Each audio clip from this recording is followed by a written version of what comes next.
Hello Scorpio, welcome to the Plaid Sheep Oracle. I'm doing things a little bit different this round. We are in the eclipse tunnel between the new moon in Libra and the full moon in Taurus. And we are also in what I think of as Samhain season. I don't think of Samhain as just a single, or any of the cross quarters as just a single day, but as a whole time period. And it can be new moon to new moon or full moon to full moon, depending on how it happens in a given year. And so this year for me, it's this new moon that we just had in Libra, and then the new moon in Scorpio that we will have on November 13th. So I've asked, what are you putting to rest? And what seeds are you planting? Samhain is kind of that liminal space between the growing season and the fallow season. When you've brought everything in, harvested in everything that you can, and now you can dream and plan for the next year. So what are you putting to rest, Scorpio? What came up for you is the 8th house, which is associated with you. Although I would say that it is a mistake to think of them as the same thing. But they have associations, themes. And with this particular ace of emotions coming up, I'm going to say that what you are putting to rest is all of those Scorpio stereotypes. Right? This is an intense moment for this person in this card, right? This rising up. Is she in ecstasy or is she in pain? Maybe she's both. And then this ace of inspiration, ace of wands, passion, this incoming energy. And then the 10 of emotions, over the top, bright. And here with the sun, intense. So all of that, right, that idea that Scorpio is very intense, that Scorpio always digs deep, that Scorpio's into peak experiences, that you could have, a life that was just a kind of constant peak experience. Or that maybe you're living in these peaks and valleys. So you have this peak experience and then you crash afterwards. Right, this Knight of Materials, who's normally a very sort of thought of as a very steady figure, today seems like he's running away. Right, he is abandoned, right, he's running away from this whole intense experience because it's too much. It's too much for the body to handle. So this sense of highs and then really mundane lows. People talk about this sometimes. They go to a workshop or a retreat of some kind and they have this peak experience and then they come home and life seems very boring and mundane. It's like coming back to earth or crashing. So that's one aspect, this kind of craving, maybe even addiction to intensity and to possibly to pain. Right? You may find yourself more comfortable, actually. I've found this to be true for myself. More comfortable with grief and these kinds of heavy emotions than you are with joy. I mean, these are you know, these could be objectively considered joyful cards, but here they feel over the top.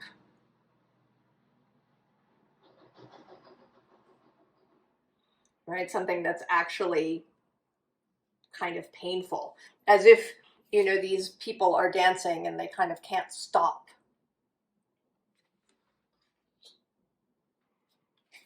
And that this person is sitting here even though her head seems to be on fire under the burning sun. And then on the flip side, we have the dark with this Nid card, the need fire.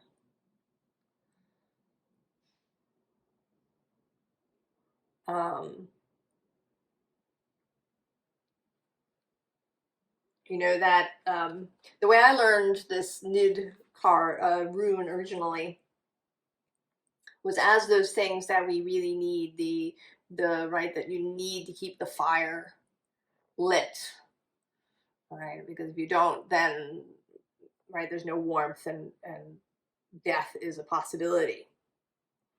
This right, this darkness, this sense of impending doom, perhaps.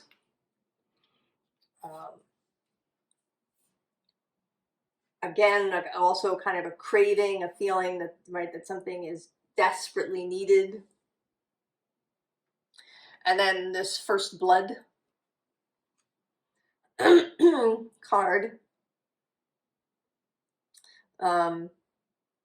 which here is kind of referring to the menstrual cycle, right? The first flow of a woman's blood, but also blood rituals, a blooding after a kill. Your first kill, you get bloodied. You know, all of this, right, intensity. And then here, the needle.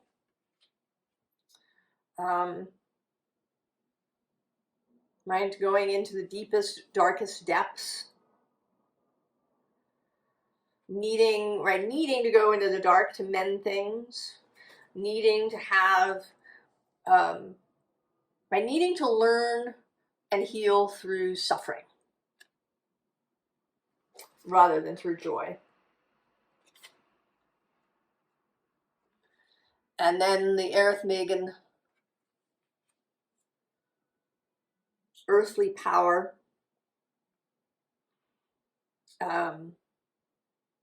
Right, the esoteric, deep secret things. That magic making must be done in the dark. That, you know, secrets must be kept.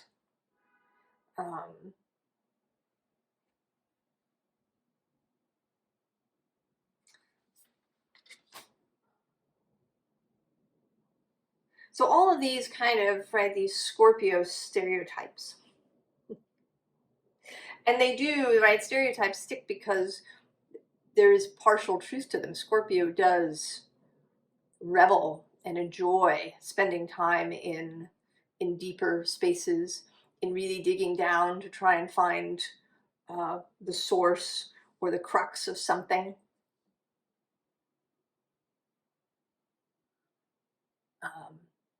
Interestingly, the light just sort of got brighter here. The sun there, it's very cloudy here today, but the cloud must have thinned in front of the sun and everything has become a little brighter.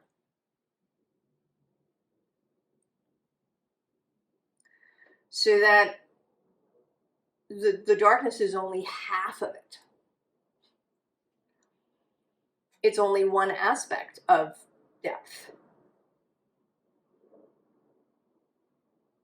That there is also a great deal of joy that can be found in deep places. And that an experience doesn't have to be deeply intense and possibly almost overwhelming or overwhelming fully in order to be important, to be healing, to be useful.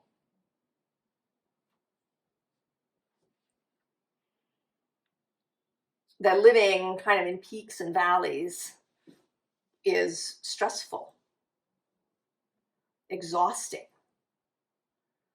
and hard on the body, and perhaps hard on, you know, people around us.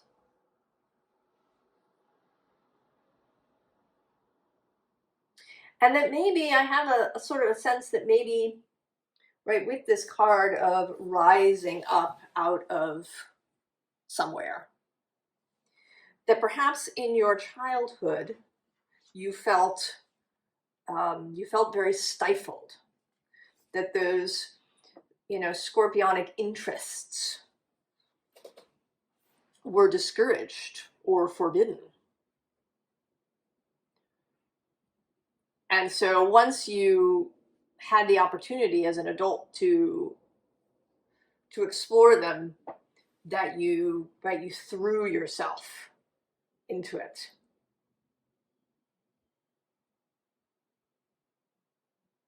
The explosion kind of after being held under for a long time. So how do you step out of this habit, perhaps? This way of living, of you know, craving the intensity, or believing that you need it, that you have to have it.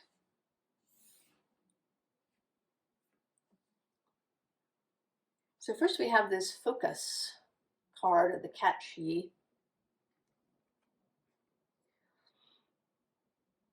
All right, and we have the corpse. We actually haven't seen the corpse, the Ten of Swords, showing up very much, but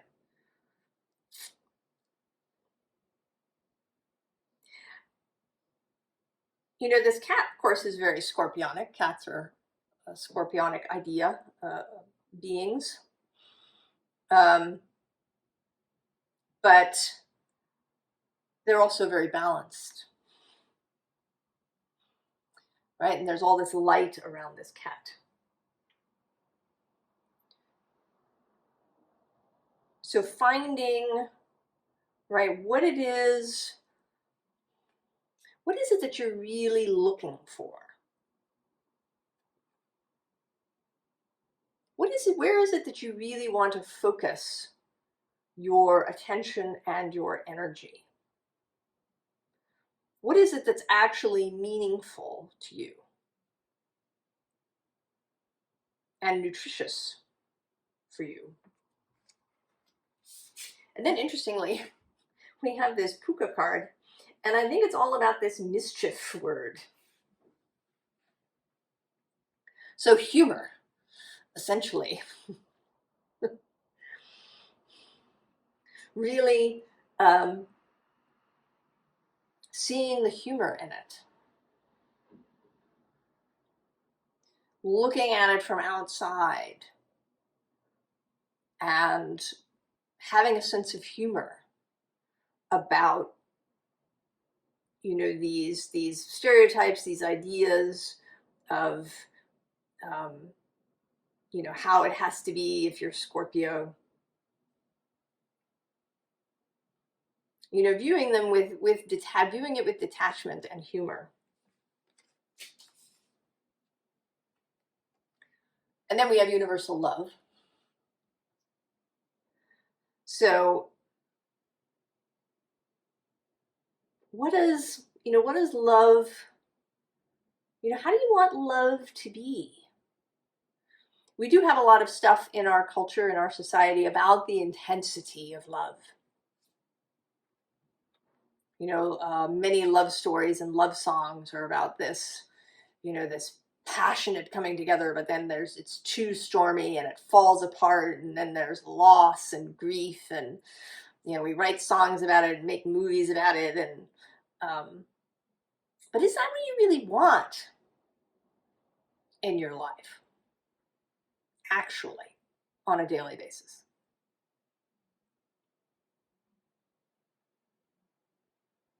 is that kind of painful love, right? Have you been living with love coupled to pain? And that, that's another thing that can happen to us. If our examples of relationships of various kinds when we are growing up are coupled with pain, then we can grow up thinking that if it's not painful, then it's not love. But that's not right. Universal love isn't about that. It says the frequency of universal love activates the connection we feel to each other, to our planet, and to the whole of existence itself. So this is a much different idea of how one can love and how love can enter one's life. And then miracle. The frequency of miracle supports our belief in ourselves as part of Source, and therefore our belief that anything is possible. So if you've been thinking that it has to be this way, that suffering and intensity is the only way through,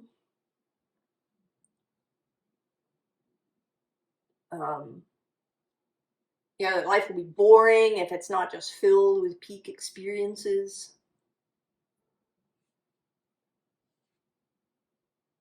or that that we live in this kind of deeply disturbed world, and that there's kind of no way out. Miracles happen. That you can change. That your life can be different. So what seeds are you planting, Scorpio? Sustainability. 6th house. And this is so interesting too. Well, for one thing, right, what is sustainable in the long run? What kind of relationships? What kind of life experience? What kind of relationship with life itself? How the days are, right? Is the peak valley thing really sustainable over the long haul? To have a life that is for the long haul, for all the way through, so you could live to 100. And the other thing about this card is that the 6th house, the way the 8th house is associated with Scorpio, the 6th house is associated with Virgo, as is the Knight of Pentacles. So this seems like a call kind of from your inner Virgo, this part of yourself that has been ditching, right, has been running away when it gets to be too much, right? That's wanting to save you.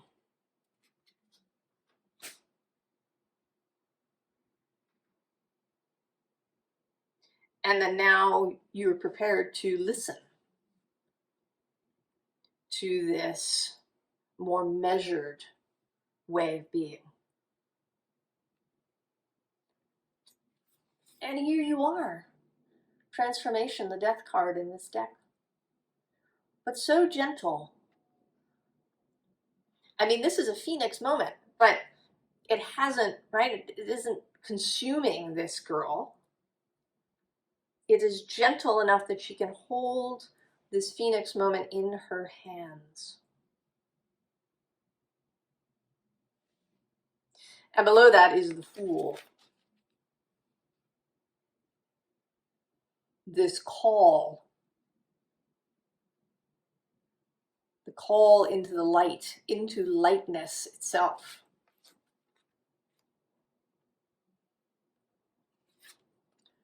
And then this Patience card, Temperance in this deck. But for me, it's the Follow Your Heart card, because her hand is there on her breast and she is in this soft stillness. She has kind of a small smile on her face.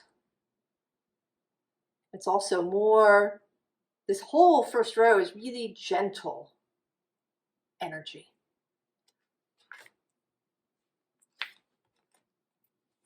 Four of air, ease in contemplation,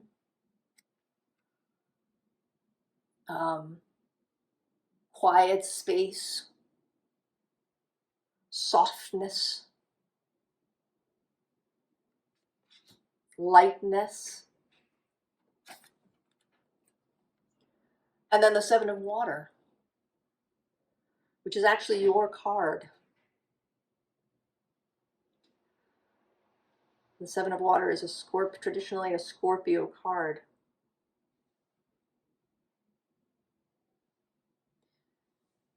Choices. That you're not stuck with one way and only one way. You can make choices. You can turn, you can, right, change your modus operandi whenever you want.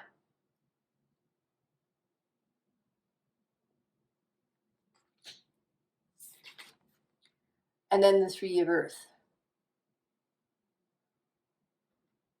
Looking out at the possibilities rather than always digging down or digging inward into your own self. Because that's another aspect of this, right? Spending too much time in self excavation, you know, going deeper and deeper, finding the next thing that needs to be healed, and the next thing, and the next thing, and the next thing. Looking up and out.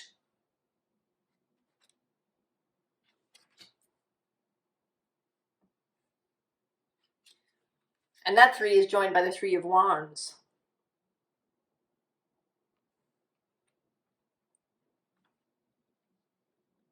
Looking up and out, right? Below her is this Nine of Swords. That's, right? This is the old way, right?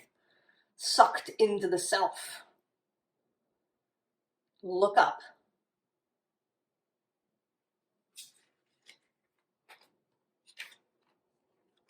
And then the Page of Swords, which is a lightness of thought, new ideas, the ability to really hear what your wider self is telling you.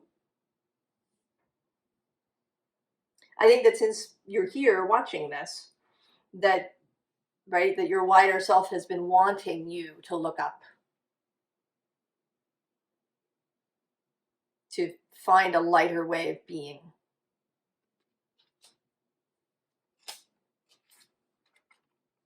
And then the Four of Pentacles. Ease with what you have. Knowing your own stability. Knowing that you're fine. You're good.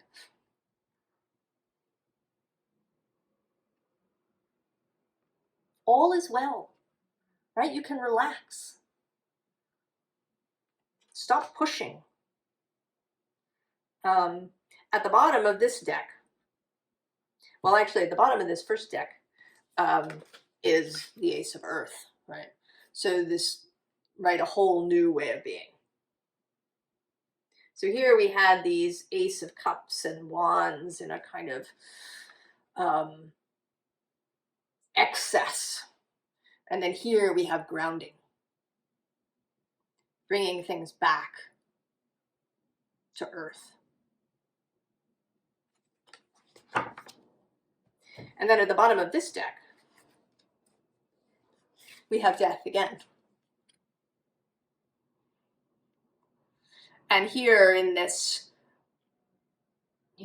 with, covered in flowers, right? And there's sort of a humor in this too, right? She's kind of, it's a little bit of a challenge, right? She's got a little bit of a raised eyebrow going. Like, what, how do you want to be? Do you want to be covered in flowers? Or, you know, deep in the murk. So, right, stability, ease, not having to push, push, push. And then the King of Swords. So we go from page to king. Clarity. Mental strength. Knowing, you know, knowing where your thoughts need to go.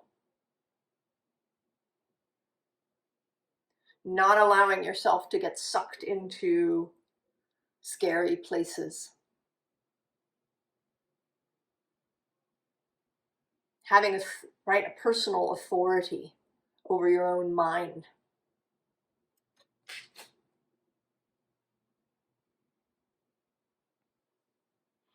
So, advice for finding this lighter, softer way through the world.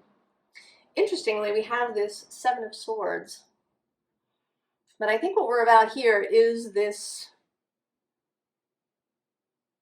right, is this golden item here, right? And everything is dark. And then there's this light. So what is the light, right? The light of the heart, the light of the soul.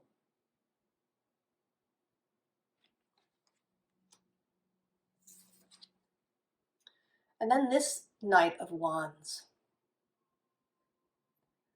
Right? He's softer too. He's not racing somewhere on his horse. He's smiling into the light.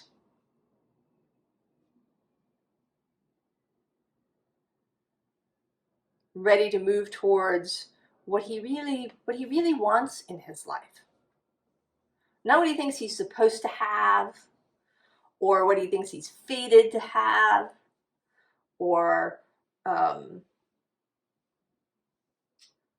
you know, the only thing the world will allow.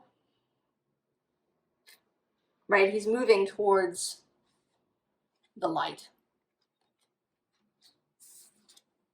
And then we have the Ace of Cups again. But this time, again, gentler, quieter. Right? The cup that lives within you.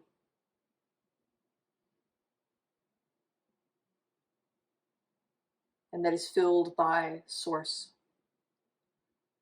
And by your own inner wellspring of life. The Nine of Cups. Happiness. You know, I think we're afraid. I think we're afraid of happiness and joy. I think that we've come to believe that we can't have them, that they don't last, or that they're frivolous. Any number of things that makes us believe that we can't or shouldn't have happiness.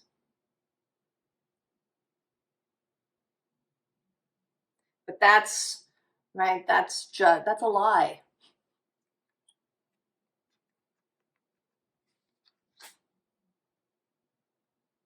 We can. We can accept it. We can receive it. We can be happy. We can be joyful. Without the other shoe dropping. Right? Brene Brown calls it foreboding joy.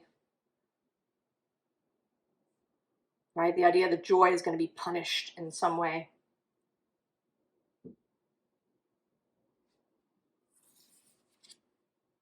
Don't believe it.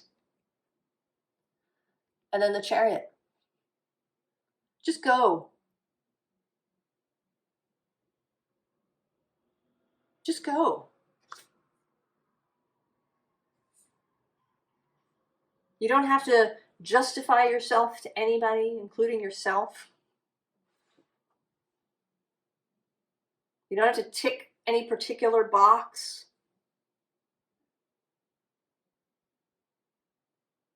You can just choose. choose the lighter way. It doesn't mean that you're suddenly going to become shallow or materialistic or any of these things. You can absolutely be willing to go into the depths, to search, to be there for others, to sit with someone, right? That's the real gift of Scorpio, is that you aren't afraid of these spaces. So you can sit and be with someone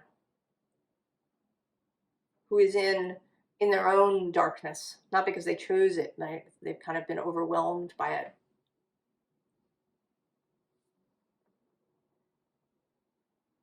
And you can sit with them unafraid, but not, right? You're not going to end up sucked down into that place with them.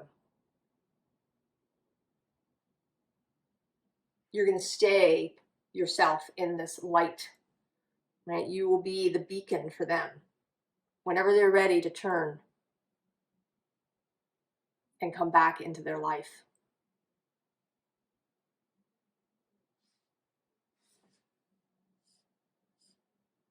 You can find satisfaction in the quiet things.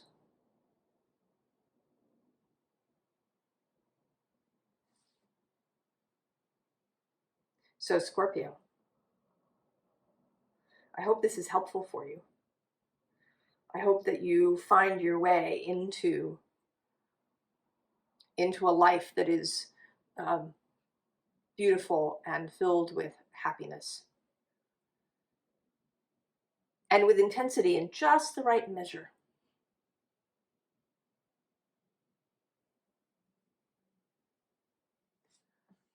I wish you all the very, very best, Scorpio, and I'll see you next time. So long.